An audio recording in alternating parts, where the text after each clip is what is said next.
जब डिप्रेशन में थी ना, तो ऐसा था कि प्रेगनेंसी पीरियड आने से आपके प्राइवेट पार्ट्स के पास, तो वो चीज़ें पहले का ओवुलेशन हो रहा है और फिर आपका डेट ख़त्म हो गया, तो कुछ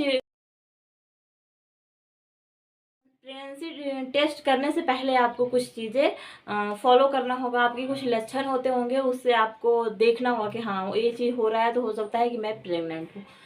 hello everyone, welcome to my channel. मैं नंदिनी, आप सभी को स्वागत है मेरा यूट्यूब चैनल नंदिनी प्रेगनेंसी। मेरे साथ जो हुआ है मैं वही बताऊंगी, तो आप लोग वीडियो में पूरा देखिएगा। और अगर अभी तक मेरे चैनल को सब्सक्राइब नहीं किए हैं, प्लीज़ सब्सक्राइब कर लीजिएगा, बेल घंटी को प्रेस करना बिल्कुल भी मत भूलिएगा। तो आज की वीडियो मैं स्टार्ट करती हूँ। तो मैं आज की वीडियो, आप लोगों को पता ही है कि क्या, मैं पहले ही बता दी हूँ आज का टॉपिक।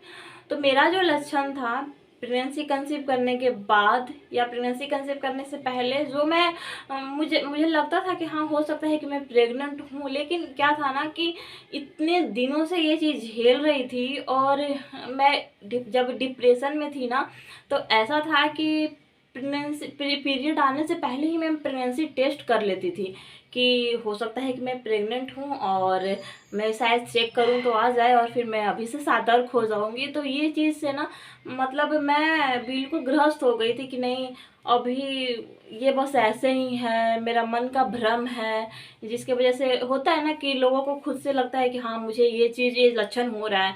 तो वो सही में लक्षण उस महीने हो रहा था और मुझे लग रहा था कि बस ऐसे ही है। मैं चाह रही हूँ ना कि मैं प्रेग्नेंट हो जाऊँ, इसलिए मुझे ये सब चीज़ें खुद के मतलब माइंड से बनाया हुआ है, ऐसा कुछ नहीं है। तो उस महीने में कुछ साइन था, लेकिन मैं उसको इग्नोर कर रही थी। और उस इग्नोर करने के चक्कर में ये हुआ था कि उस महीने ही मतलब मैं कोरोना का इंजेक्शन भी ले ली थी। तो मुझे जब मुझे पता चला कि मैं प्रेग्नेंट हूँ, तो मुझे बहुत डर था कि कहीं उसके वजह से मैं मिसकैरेज भी, मेरा बेबी ना हो जाए। लेकिन भगवान का लाख लाख शुक्रिया अदा कि मेरा बच्चा और मैं बिल्कुल ठीक रही और मेरा सब कुछ ठीक रहा। तो क्योंकि उस समय वैसा हो गया था, तो मुझे वो कंडीशन में बहुत चीज़ें संभल के चलना पड़ रहा था। मैं डॉक्टर को भी बताई थी, वो अनुसार से फिर बोले थे कि बस तुम्हें कुछ ऐसा लगेगा तो फिर बताना या फिर आके मुझसे कांटेक्ट करना। तो ये चीज़ था। तो ये इंजेक्शन की बातें, और मैं ले लेती हूँ लक्षण की बातें। तो मैं प्रेगनेंसी टेस्ट करने से पहले मेरा क्या लक्षण था कि मुझे भूख बहुत कम लगता था, बहुत कम ही लगता था। कुछ 4-5 लक्षण मैं आपको बताऊंगी, आप अच्छे से सुनिएगा। मुझे भूख बहुत कम लगता था। उस समय गर्मी के दिनों में, गर्मी का दिन था जब मैं प्रेगनेंसी कंसीव की थी। तो होता है ना कि गर्मी के दिनों में बहुत कम भूख लगता है और प्यास बहुत ज़्यादा लगता है। तो मैं, अब ये चीज़ हो रहा था ना कि भूख बहुत कम लग रहा था, तो मुझे लग रहा था कि हो सकता है गर्मी की वजह से, मतलब हर चीज़ को मैं इग्नोर कर रही थी। तो ये तो हो गया कि भूख मुझे बहुत कम लग रहा था। और दूसरी चीज़ कि मुझे कोई भी स्मेल कहीं से आता था ना, तो बहुत ज़्यादा अट्रैक्टिव करता था। ऐसा लगता था कि मैं मतलब वो चीज़ सूंघ रही हूँ तो मैं खा लूँ उसको, ऐसा लगता था। तो ये चीज़ से मुझे लगता था ना कि हो सकता है कि मैं दिन भर नहीं खाती हूँ ना, या फिर एक टाइम खाती हूँ, तो जब कोई चीज़ का सुगंध आता तो मुझे लगता है कि मैं खा लूँ।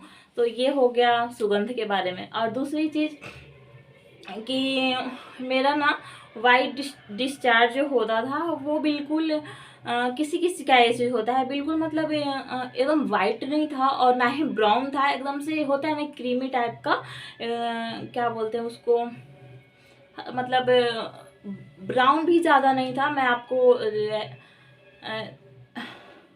मटमैला से भी थोड़ा मतलब हल्का था।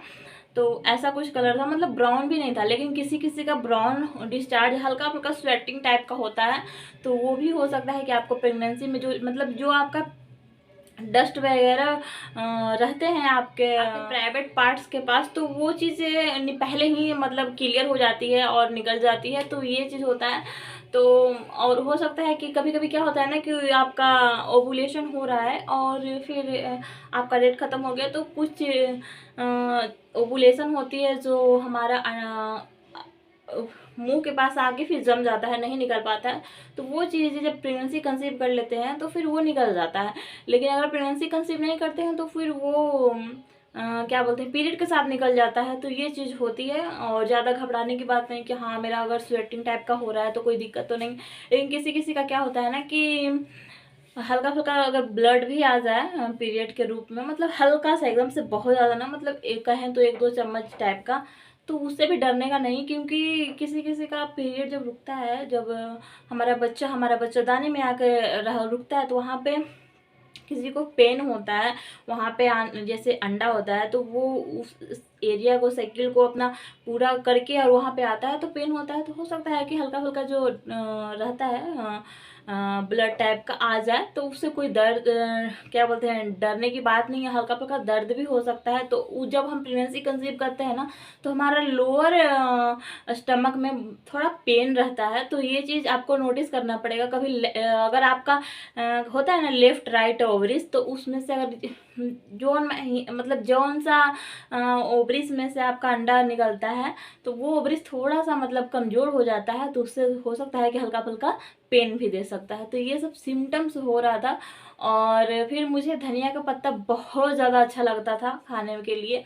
तो और फिर ऐसा नहीं था कि मुझे वॉमिटिंग वगैरह था। वॉमिटिंग कब हुआ था, मतलब 2 महीने बाद मेरा वॉमिटिंग स्टार्ट हुआ था। मैं एकदम से पहले से नहीं था, या फिर प्रेगनेंसी टेस्ट करने के बाद मैं जान गई थी कि मेरा बेबी कंसीव हो गया है, उस टाइम भी नहीं था। जब 2 महीने मेरा कंप्लीट हो गया था, तब मेरा हल्का फुल्का वॉमिटिंग हुआ। और पूरा वो वॉमिटिंग पूरा 9 महीने तक चला। वो भी ज़्यादा नहीं था, हल्का फुल्का। जब मैं कुछ मसालेदार खा लेती थी, तब मुझे वॉमिटिंग होता था। तो उसके लिए मुझे हमेशा एक मेडिसिन रखना पड़ता था, जो मुझे डॉक्टर दिए थे, तो वो मैं लेती थी तो ठीक रहता था। तो ऐसा कुछ मेरा लक्षण था। तो आई होप आप लोगों को समझ में आ गया होगा कि ये सब चीज़ें आपको अगर हो रही है, हल्का फुल्का दर्द भी हो रहा है, या फिर स्वेटिंग टाइप का आ रहा है, या फिर कोई चीज़ आकर्षित कर रहा है, कोई सुगंध आपको आकर्षित कर रहा है, या फिर आपको भूख थोड़ा कम लग रहा है, और आपका पीरियड का समय आ रहा है, और ये सब चीज़ पहले से हो रहा है, तो आप सावधान हो जाइएगा। हो सकते हैं कि आप प्रेग्नेंट हो। और एक बहुत प्यारा सा कमेंट्स मेरे पास आया है कि दी मेरा पीसीओडी है, मुझे नाम नहीं याद है, मैं यहाँ पे दे दूँगी।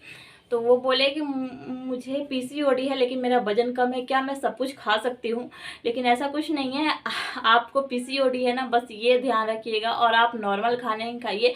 एकदम से ये नहीं कि हाँ आपका वजन कम रहने वालों को भी पीसीओएस हो जाता है, तो आप सावधान रहिए जरूर। पीसीओडी देखा गया है कि पीसीओडी उनको होता है जिनका वजन बहुत ज़्यादा है, और पीसीओएस उनको होता है जिनका वजन बहुत ज़्यादा कम है। तो आप खाने पीने पे बहुत परहेज रखिए। ऐसा नहीं कि आपको अगर वजन कम है तो आप खूब खाइए पीजिए, ऐसा नहीं है।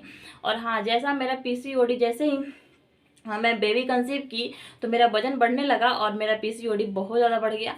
और बेबी कंसीव करने के बाद मेरा पीसीओडी फिर से भी बढ़ने लगा था। फिर अब मैं भी फिर भी अभी बढ़ा हुआ है, लेकिन अभी तो फिर भी मैं दवा में हूँ और सारी चीज़ फिर से फॉलो कर रही हूँ। तो आई होप आपको ये मेरी वीडियो अच्छा लगा होगा। बाय, टेक केयर, अपना ख्याल रखिएगा, और नेक्स्ट वीडियो का इंतजार कीजिएगा। अगर आपको कुछ जो जानकारी चाहिए, कमेंट्स करिएगा, मैं उस पर वीडियो बनाऊँगी और आपको पूरी नॉलेज दूँगी। Bye, take care.